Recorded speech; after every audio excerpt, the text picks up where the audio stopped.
comme je vous ai dit, man, I got a Montreal legend in the building, a pioneer, a veteran, someone that I really admire, man. Someone that I love his lifestyle, man. He gets to do something that I wish I was able to do, which is traveling. Wow. Quelque chose que j'aimerais vouloir faire le plus, c'est vraiment travel, you know. And pouvoir travel le monde en faisant ce que t'aimes le plus, bro, j'imagine que it must be wonderful and beautiful. C'est un blessing. It is a blessing. Mais c'est aussi un leap of faith. You know that expression. There's a risk, and when you take risk, there's a risk that it failed, right? There's a risk that you hurt yourself.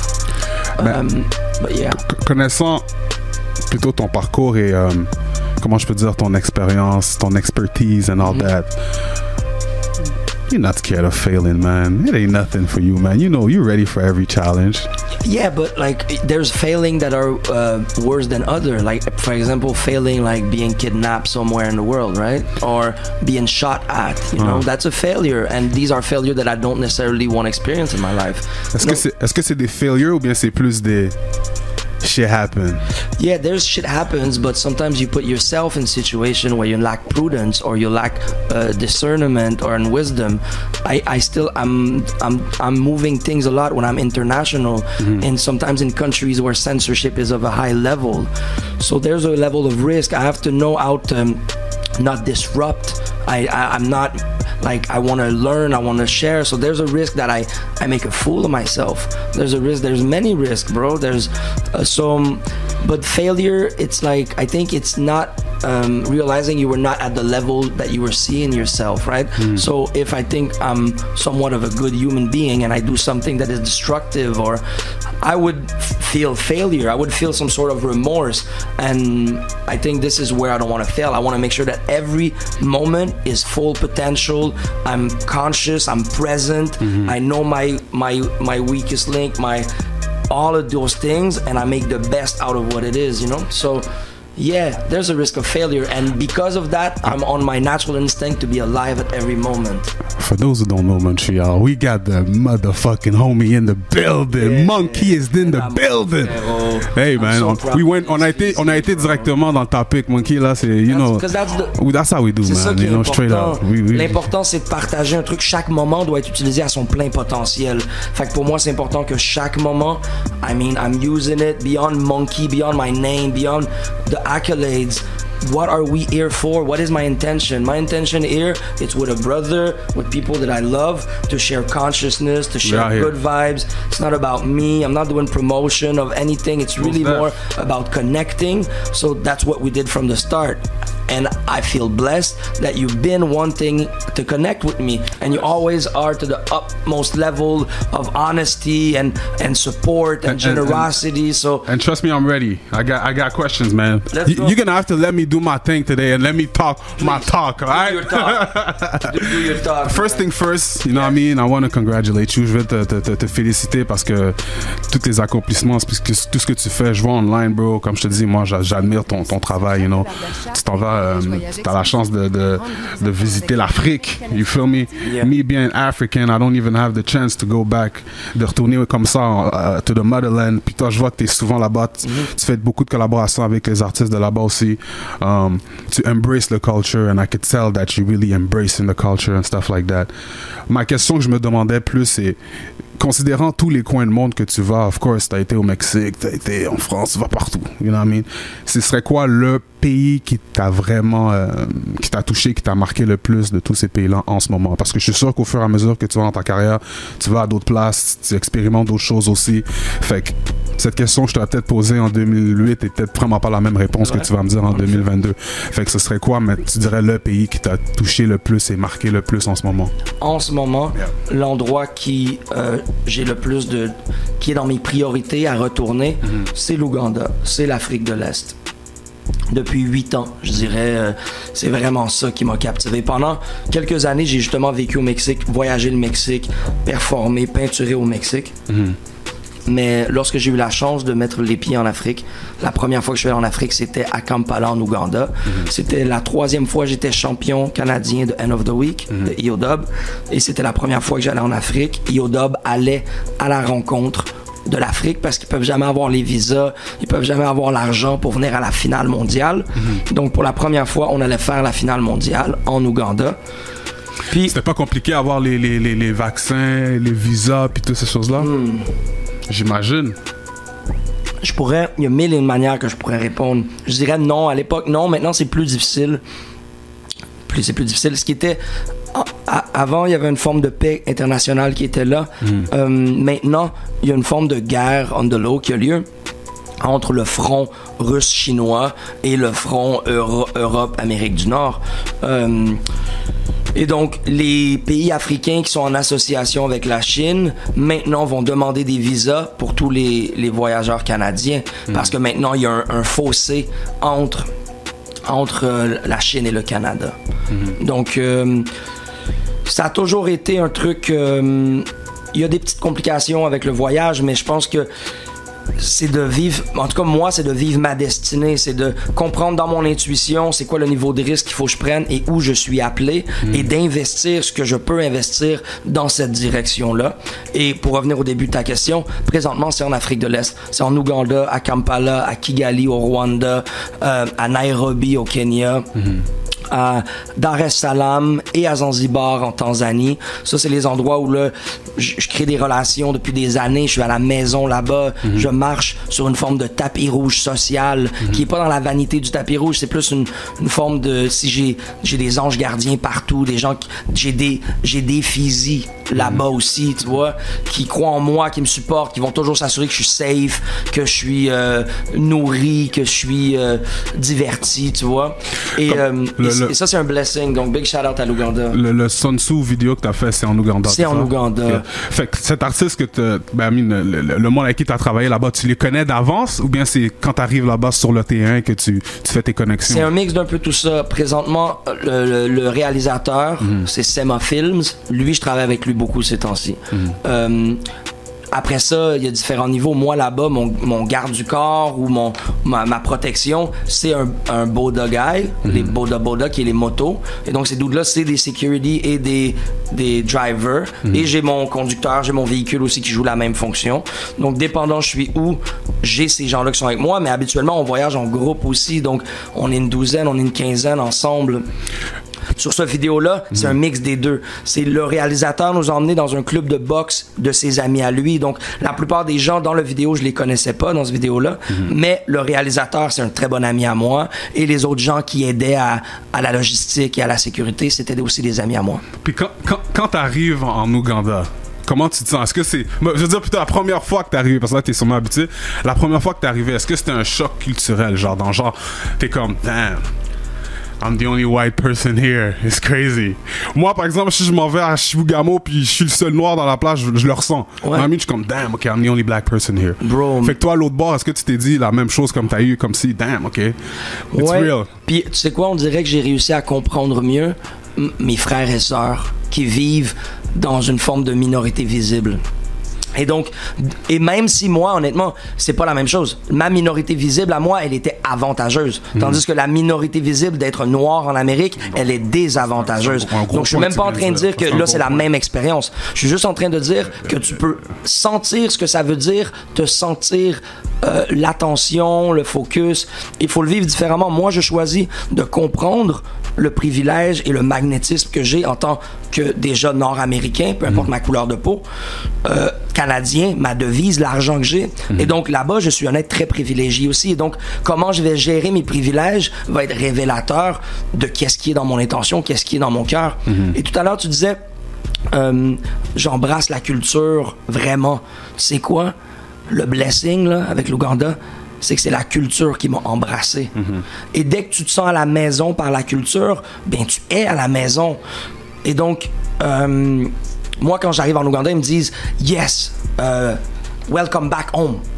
C'est clair, c'est ça, c'est la manière qu'ils t'accueillent. J'ai pas quitté. Et donc, c'est pour ça que maintenant, je vis yin et yang entre Montréal et l'Ouganda, parce que c'est littéralement ça. C'est de vivre une perspective sur le monde qui est différente. Puis aussi, je te dirais que les communautés oppressées ont souvent une conscience et une vibration et un lifestyle qui est plus proche de mon lifestyle que l'aristocratie ou le privilège et ainsi de suite. Et donc, beaucoup des choses que moi, spirituellement, je vis encore, Dieu est tabou au Québec. En Amérique du Nord, c'est la science qui vaut tout, tu vois ce que je veux dire? Ben moi, la science, je la vis divinement. J'y crois à la science, mais elle est le langage du créateur. Et donc, pour moi, il n'y a pas... Et là-bas, tout ça, c'est normalité. Inch'Allah, que Dieu te garde. Yeah, for sure. C'est dans les traditions verbales et d'échanges. Ils essaient pas d'enlever les signes religieux là-bas. Voilà. Et même si, visiblement, je me sentais complètement différent et je me voyais complètement différent dans les expériences que j'avais. Je me savais plus à la maison, spirituellement, sur plein de points. Non, ça, je te comprends, 100. Ça, je peux voir déjà même pourquoi tu te sentirais plus spirituellement attaché là-bas. Déjà, le fait que c'est plus nature, le fait que tu as la connexion avec ta nature beaucoup plus que tu arrives ici à Montréal, on va dire, au centre-ville, puis c'est toujours la même pollution sonore que tu entends à longueur de journée, c'est différent, là, comme. 100%. Puis même le monde aussi... Le monde sont heureux avec... they don't need a lot to be happy. Tu comprends ce que je veux dire? T'as pas besoin de te casser la tête vraiment pour avoir une bonne journée relax, là. Ouais. Ici, là, on est tenté à être beaucoup stressé pour des choses qui vaut même pas la peine nécessairement en plus, tu filmes? 100%. Je te file vraiment pour dire, quand tu dis spirituellement, le vibe là-bas, c'est mieux, là. I can feel it at 100. J'ai remarqué aussi que tu fais beaucoup de body painting maintenant. Est-ce que c'est quelque chose que tu fais là-bas aussi? Tu vois, j'ai eu des up and down avec ce médium-là du body painting. J'ai eu des moments où j'en faisais plus que d'autres. Là, je suis dans un moment où j'en fais moins, quand même. Maintenant, j'essaie de faire de la qualité, donc j'essaie d'avoir des moments précis où il y a un photographe, il y a un hairstylist, il y a une maquilleuse, il y a, tu sais, on loue un endroit quand ça vaut la peine. Des gens de juste, on est en mode chillin', je te peins. Je fais plus vraiment ça. Je me suis toujours demandé aussi dans le body painting comment ça marche. Comme genre, la fille, on va dire, elle vient, puis elle dit, je veux que tu un body painting. So she's literally naked in front of you. Non, mais regarde, tu sais, quand elle a des underwear, comment ça fonctionne? Ben, tout ça, c'est du cas par cas. Donc, tout ça, c'est du cas par cas. Mais même quand elles sont peintes de la tête aux pieds et elles sont nues, c'est comme quand tu vas au massage. Quand dans les bons endroits de massage, tu t'es recouvert de serviettes chaudes. Dans les bons endroits de massage. Ouais, dans les bons, at least the one that I know. Moi, je suis couvert de serviettes chaudes et la personne qui me masse enlève les serviettes à l'endroit où elle me masse. Je suis pas tout nu devant la personne, tu vois. Et donc, dans le body painting, c'est aussi un truc similaire. La femme va pas se... C'est pas comme dans les films, alors, quand just drop it. But it is also this, parce que même dans l'art, le corps de l'homme et de la femme, moi, tu sais, le corps, l'anatomie, tu vois des personnes nues constamment à l'école dans un contexte scolaire, tu vois, donc la relation, elle est pas sexuelle avec l'art, du moins l'être humain demeure l'être humain, mais il y a comme une compréhension que le corps lui-même peut être étudié sans la notion de sexualité, ce qui fait que parfois quand t'es dans cette conscience-là partagée, il y a des moments où oui, la personne est juste complètement nue, elle se fume un joint pendant que il y a sa musique favorite qui joue, puis moi je suis dans ma bulle en train de m'assurer que chaque ligne soit au bon endroit puis que ça fit avec les mouvements du corps, et c'est un endroit de création, donc il y a différents, c'est du cas par cas, c'est tout dépendant du projet et tout ça, mais c'est un truc magique. Le corps humain, man, c'est déjà une œuvre d'art incroyable, donc j'imagine, man. Shout out à toi aussi encore une fois pour ça, parce que on s'entend que c'est différent de peinturer, de faire des tableaux, des murales, puis body painting, c'est trois différentes choses. C'est vrai. Puis c'est le même art in a way, you feel me? Fait que t'es capable de maîtriser les trois là. Shout out to you for that, my man, most definitely. Merci, mon bro. Yes, une autre chose aussi, parlant de murales, yes, grosse murale aussi que t'as fait pour la scène hip-hop à Montréal. You know, rest in peace, Jeune Loup. Rest in peace. You know what I mean? Maintenant, l'idée de la murale, c'est comment elle est venue? C'est quelque chose que tu t'es dit, genre, que t'as toujours pensé? Premièrement, avant même que je parle de la murale, c'est quoi la relation que t'avais avec Jeune Loup en tant que tel? Est-ce que c'est un artiste que tu côtoyais? Est-ce que c'est plus quelqu'un que t'écoutais? C'était quoi la relation que t'avais avec lui? C'est quelqu'un que je côtoyais pas vraiment et que j'écoutais pas vraiment non plus. Je connaissais, j'écoutais pour découvrir, donc j'allais écouter la chanson une fois, tout ça, mais c'est pas quelqu'un que je bumpais nécessairement. Mais quand on se bumpait, quand on se rencontrait, c'était toujours énormément de respect. Il m'a toujours, tu sais, c'était OG, puis il prenait le temps d'avoir des conversations. Il y a eu des moments où on a même eu comme une session. Tu sais que moi, c'est dur de parler de la pluie et du beau temps, donc quand j'étais dans la place, on parle de philosophie, on parle de... Puis moi, moi, quand je parle avec les gens et je les feel et ils m'inspirent, j'envoie des prières, j'envoie de la bonté, j'envoie mes pensées créatives. Je suis comme word, yo, keep winning type of vibe, you know. Et souvent aussi, quand tu peins quelqu'un qui décède, tu peins pas que la personne, tu peins la communauté dans laquelle il était le centre. Et donc, c'était beaucoup ma relation avec Mike Schaab aussi, que lui aussi a toujours, avec respect, toujours show love. Et donc, pour moi, c'est devenu naturel à ce moment-là d'offrir à Jeune Loup, à la famille de Jeune Loup, la maman qui a été impliquée tout le long du processus, à Mike Schaab, à la clique qui était autour, à la communauté artistique montréalaise, une certaine manière créative de faire son deuil, tu sais. Yo, c'est ça qui se passe présentement. Puis, je crois qu'une murale, c'est mieux qu'une pierre tombale. Sure. C'est plus coloré, c'est plus joyeux, c'est entouré de vie. Les gens jouent au soccer dans la ruelle, les gens... Hey man, God forbids, if something happens to me, man, you know, hit up my man, huh? I gotta play on one big downtown Montreal, you know what it is. Bro, et on va tous y passer. Et il va toujours y avoir des artistes. Donc, même si tu décèdes dans 92 ans, il y aura un artiste qui sera là pour peindre ta mémoire, peindre qui tu étais. Moi, j'y crois à ça. On construit tous nos royaumes, nos trucs. Et les gens avec qui on partage les royaumes, avec qui on se visite dans nos royaumes respectifs, on se célèbre et on va toujours parler, raconter des histoires et garder en vie les légendes qui nous marquent et qui nous auront marqués. Et donc pour moi, c'est plus que le rap, c'est plus que la peinture, c'est de marquer les gens, avoir une expérience avec les gens, apprendre des gens qui me développent et qui renforcissent mes superpowers pour reconnecter plus avec eux et grandir plus et ainsi de suite, qui est contagieux et très rapide comme échange. Donc, on continue d'apprendre, bro. Straight up. Shout out, man, encore une fois, la murale, man. You know, I mean, gros move, man. Merci. Je trouve que c'était quand même nécessaire. Puis c'est nice aussi de voir que quelqu'un qui comme tu dis, tu le côtoyais pas tant que ça en Nord, mais tu t'es quand même impliqué à fond. Puis t'as donné quelque chose de mémorable, you know what I mean? So that's wonderful. 100%, puis j'ai appris à le connaître par ça aussi, parce qu'évidemment après je me suis mis à écouter sa musique, après je me suis mis à avoir une relation personnelle, et je pense que c'est ça qu'on cherche avec l'art aussi, c'est cette relation là personnelle, c'est quoi l'histoire de la personne, comment on relate avec elle. Exact. Une chose aussi que j'ai remarqué de Monkey, c'est t'es quelqu'un que, bon, t'es très versatile aussi, on s'entend. Ceux qui te connaissent savent que t'es versatile dans tout ce que tu sais faire. J'étais surpris, moi, personnellement. J'étais surpris, puis je t'ai pas surpris. Surpris de te voir à la fin des Faibles. La première fois que j'ai vu Monkey fin des Faibles, j'étais surpris, puis je t'ai pas surpris. Pourquoi je t'ai pas surpris? Car je sais que t'es habitué à faire les end of the week and all that. Surpris parce que je me suis dit, il y a beaucoup de personnes aussi qui se sentaient que genre, end of the week, c'est comme je suis déjà dans le game, je veux pas me faire juger par du monde qui sont aussi des rappeurs. Puis tu sais, l'ego de comme I'm already a rapper, c'est pas un autre rappeur qui va me juger ou quoi que ce soit. Ou bien même le statut que j'ai dans le game en ce moment, je vais pas aller faire des compétitions de hip-hop ou quoi que ce soit. Ouais.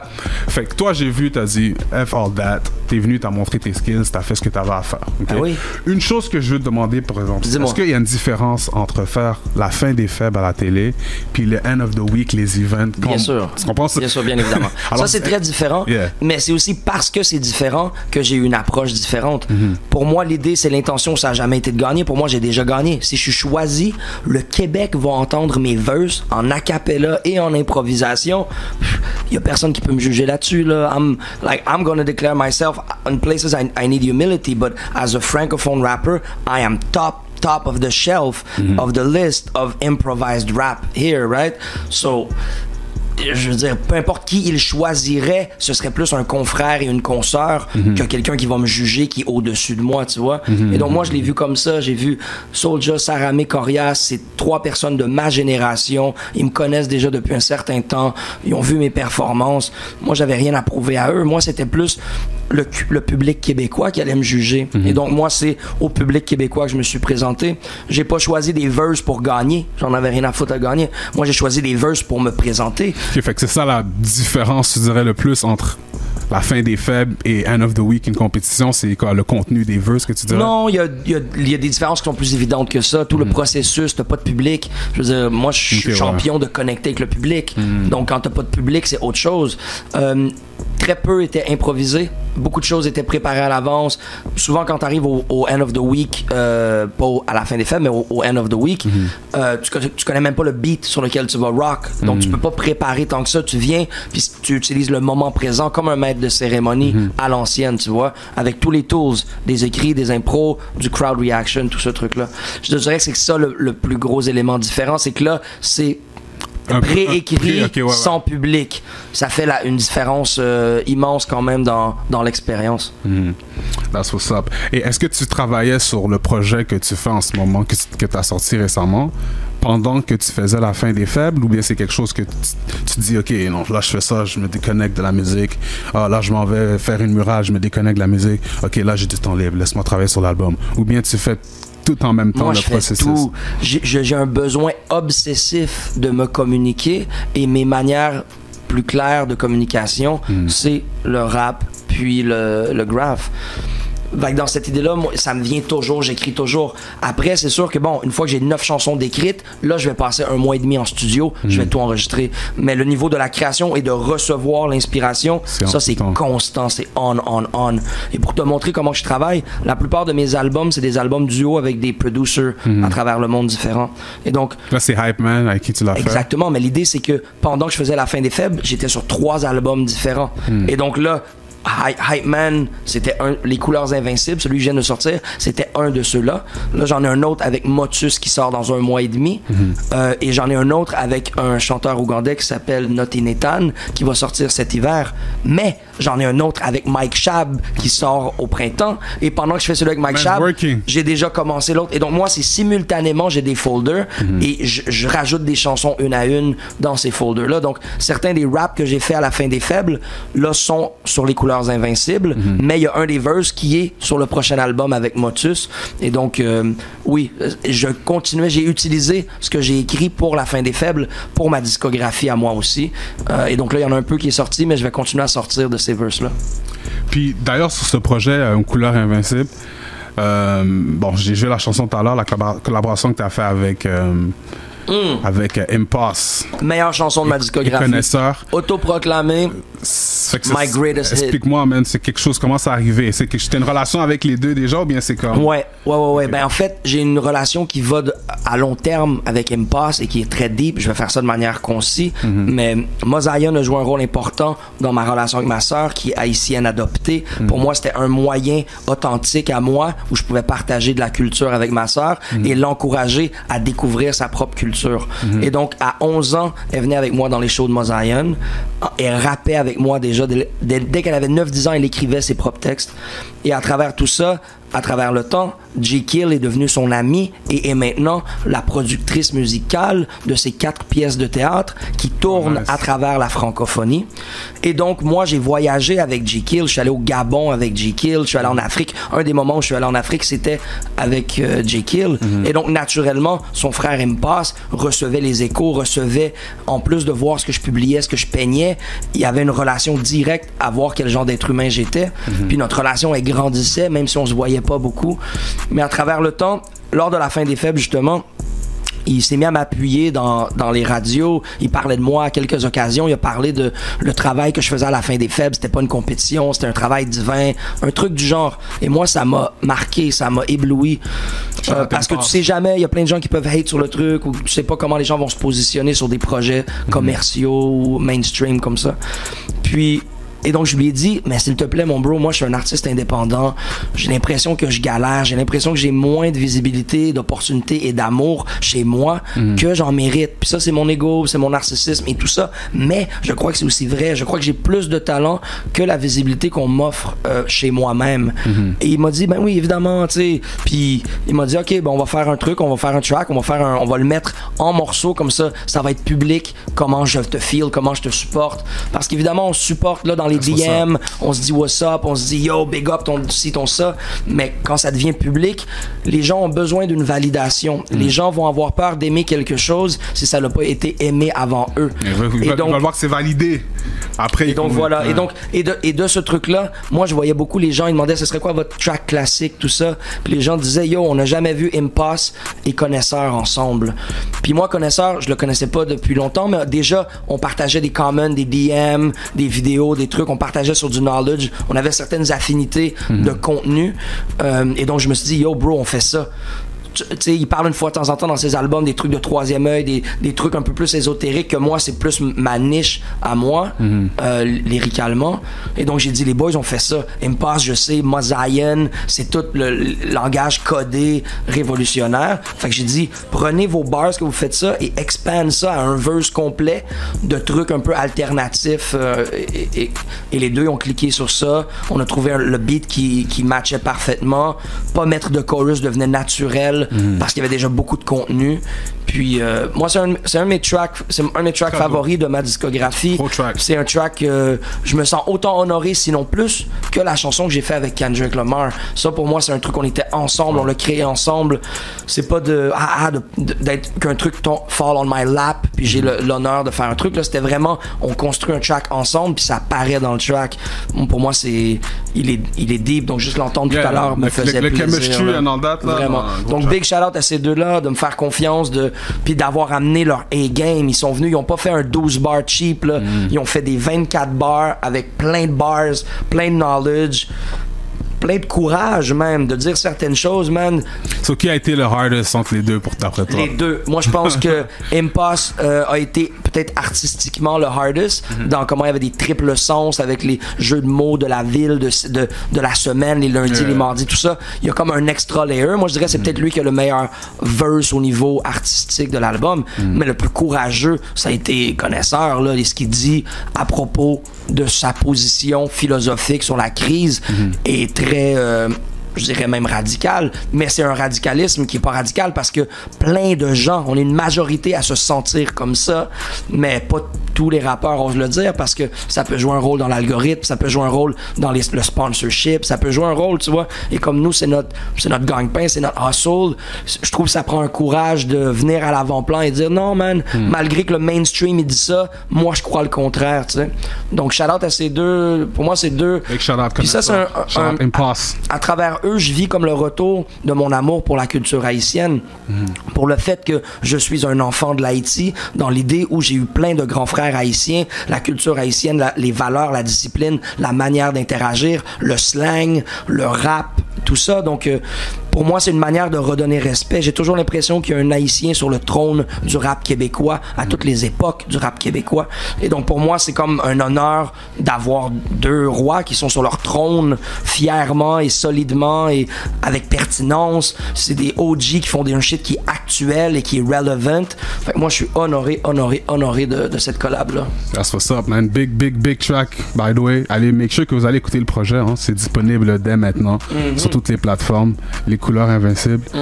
Maintenant, ma man Monkey, avant que je te laisse, man, dis-moi c'est quoi qui arrive à court terme, à quoi que le monde peut s'attendre de la part de Monkey, man. Ok, là j'ai fait un featuring avec Ilji des X-Men, qui est sûrement un des rappeurs les plus aimés et mystérieux de la France, un OG de l'époque.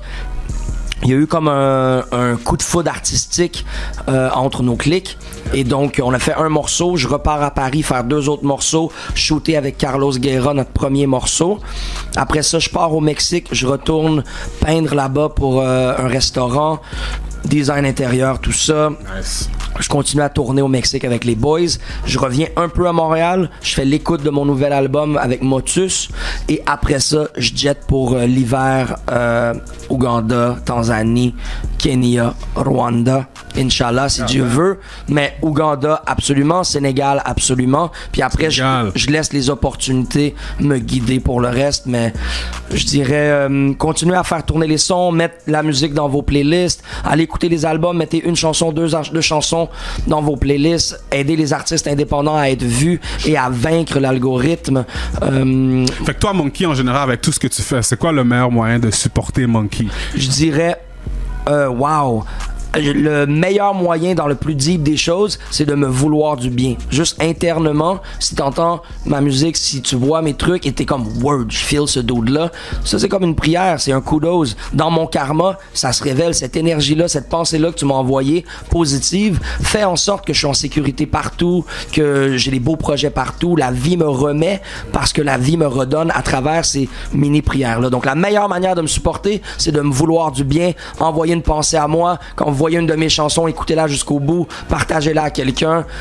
Le reste, les actions que vous allez entreprendre pour me supporter vont être secondaires. Si à l'intérieur de votre heart et votre soul, vous voulez mon meilleur et vous voulez me voir shine à mon maximum, à cette époque-ci, c'est les Instagram, les YouTube, tout ça. Allez vous abonner, allez partager. Quand vous donnez un like, quand vous donnez un commentaire, vous influencez les autres à croire que ça a de la valeur ou à comprendre que ça a de la valeur. Et je sais que ce que je produis a beaucoup, beaucoup de valeur. Je le sais dans mon fort intérieur. C'est pour ça que j'y sacrifie toute ma vie. Et donc, j'ai hâte que cette valeur-là soit traduite dans l'audience aussi, mais Inch'Allah, quand Dieu voudra, quand ce sera mon moment à moi, et je crois que mon plus gros moment sera quand je partirai. Donc présentement, je focus sur produire. C'est la produire. Tu vas me dire tout ça, puis après finir en me disant une phrase comme ça. Là. Pourquoi pas? Mais non. Bien sûr. Ton moment est en ce moment, Monkey, là. OK? Oui. T'es dans ton prime en ce moment, là. Everything is going good, you're killing it. On est dans les réseaux sociaux, comme tu dis, le era, fait que tout le monde peut le voir encore plus que dans le passé. That's for real. Tout le monde le voit, là, comme ton moment is now. Mais moi, ce que je veux dire, quand je vais avoir 80 ans, ça va être encore mon moment. Of course. Les peintures que je vais produire à 80 ans vont être mes peintures qui vont se vendre le plus cher. Ah, j'imagine. Et donc, moi, mon pic, il est pas là. Mon pic change de forme toute ma vie. That's et donc, it. je sais que même si je ne suis pas acclamé à la valeur que je le serai après mon départ, je suis déjà acclamé, je suis déjà aimé, je suis déjà admiré, je suis déjà supporté. Trust. Mais ce que je veux dire, c'est que cette valeur-là n'a pas un pic qui va redescendre. Je sais que je vais produire, Inch'Allah, que Dieu va me permettre de produire à long terme et de continuer de garder cette philosophie-là qui me permet de grandir et donc d'être meilleur et de connecter That's avec way l'audience. better how to close this. Alright, let's do it. My man, Monkey, Big man. up, much Merci love. de t'avoir, T'es man, un champion, for sure. bro. C'est déjà, Et man. moi, je prie pour toi pour le succès, la prospérité.